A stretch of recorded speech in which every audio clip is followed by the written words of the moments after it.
Bu dunyoga hamma o'zini ishini bitirishini o'ylaydi, manfaatini o'ylaydi. Ular bo'lishi mumkin qo'ni-qo'shning, qarindoshlaring, jigarlaring va boshqa insonlar.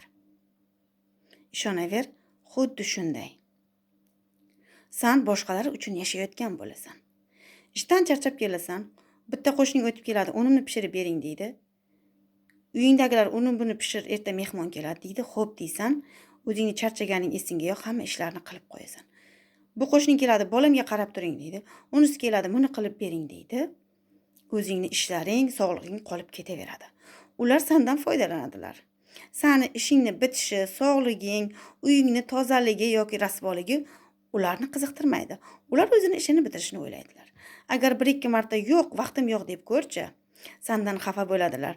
Senga bo'lgan muomalalari albatta o'zgaradi, ozgina bo'lsa ham. Agar ishonmasang, shularni sinab ko'r. Sen hamma uchun qulay insonga aylanib qolma. Ular o'zlari yashayaptimi, o'zlari hayot kechiryaptimi? Mas'uliyatni his qilib, o'zlari qilayotgan ishlarini o'zlari qilishlari kerak.